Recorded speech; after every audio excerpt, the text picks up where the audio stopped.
Highways. హైదరాబాద్లో మన కోంపల్లి దాటాక కండ్లకోయ దాటాక మేడ్చల్, ఈ మేడ్చల్కి కండ్లకోయకి మధ్యలో ఔటర్ రింగ్ రోడ్డు ఉండింది. దీనికి మధ్యలో వచ్చి ఆక్సిజన్ పార్క్ అని ఒకటి ఉంటుంది. ఏమైనా సింపుల్, మొత్తం అడివేది. అక్కడ పళ్ళలో టేబుల్స్ అవన్నీ వేసేసి ఆక్సిజన్ పార్క్ అన్నారు. అక్కడ ఒక జంట కనపడ్డారు. మరి మన కోసం వచ్చారని చెప్పేసి బండి అక్కడ వదిలిపెట్టి బస్సు ఎక్కి జంప్. ఎవరు ఈ జంట అంటే 36 సంవత్సరాల సుకన్య, 22 సంవత్సరాల ఒక కుర్రాడు. ఈమెకి 2 పిల్లలు. నాకు ఆంటీ కాదు ఆమె, బట్ చాలామందికి ఆంటీ. ఎందుకు? 36 సంవత్సరాల వయసు 2 పిల్లలు ఉన్నారు కదా. నా వయసు వచ్చేసి 40 కదా, కాబట్టి నేను ఆంటీ ఆన్లైన్లో. కానీ బట్ ఓవరాల్గా అన్నప్పుడు 36 సంవత్సరాల ఆంటీ 22 సంవత్సరాల కుర్రాడితో జంప్. ఎందుకు ఏంటంటే ఏమైనా పిలుపులు అనాలో కూడా నాకు అర్థం కావట్లేదు. ఆ మహాతల్లి అనబోయాను, వద్దు ఇటువంటి పదాలు అనిపించింది. సో ఆ సుకన్య మొగుడు ఇంట్లో నుంచి బయటకు వెళ్ళగానే, పిల్లలు స్కూల్కి వెళ్ళగానే ఇక సోషల్ మీడియాలోకి అదే పని. ఏ పని? చాటింగ్లు, బ్రౌజింగ్లు, రకరకాలు. అలా పరిచయం ఆడి 22 సంవత్సరాల కుర్రాడు. దెన్ వీళ్ళుండేదేమో పేట బషీరాబాద్. ఈ పేట బషీరాబాద్ వచ్చేసి అక్కడ సుచిత్రకి కోంపల్లికి మధ్యలో ఉండింది.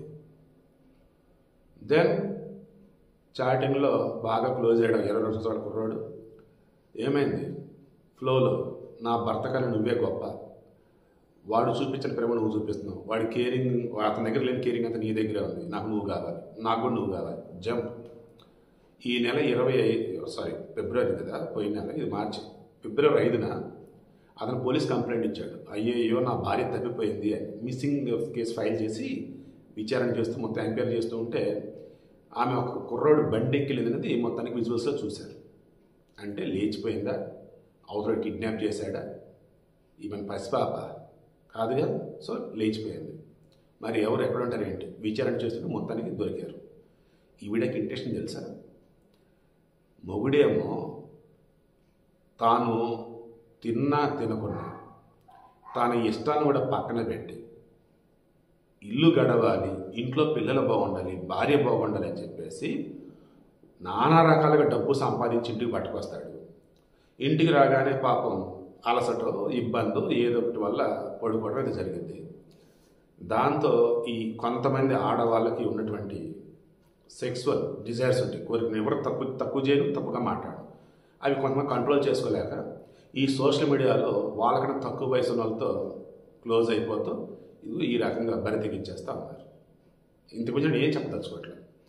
సోషల్ మీడియా వాడుతున్నటువంటి ఆడవాళ్ళు ఎవరైతే ఉన్నారు, మగవాళ్ళు ఎవరైతే ఉన్నారు, బాబు ఇది టెంపరీ లాంటిది. దానివల్ల మీరు లేనిపడి సమస్యలు ఎదుర్కొంటారు, మగవాళ్ళైనా ఆడవాళ్ళైనా. So be careful.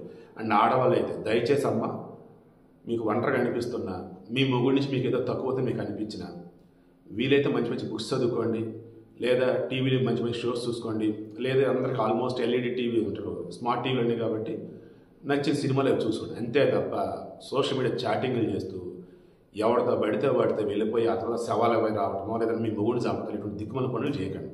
అరే మొన్న పశ్చిమ బెంగాల్లో మొగుడి కిడ్నీ అమ్మేసి ఆ డబ్బులతో ఒకరితో లేచిపోయింది. ఇంకో చోట నిన్న వచ్చేసి వరంగల్ స్వామి ఏకంగా ఉంచుకున్నోడి కోసం మొగుడు కూడా డాక్టర్ లవ్ మ్యారేజ్ చంపించేసింది.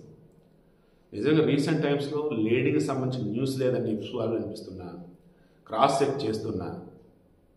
నాకు అసలు ఒకప్పుడు ఇటు ఆడవాళ్ళంటే ఫస్ట్ ప్రయారిటీ అన్నట్టు, ఆడవాళ్ళే ముందు అన్నట్టు ఉన్నటువంటి మగలోకం ఈరోజు భయపడుతున్నారు. ఎందుకంటే ఇటువంటి వాళ్ళని చూసి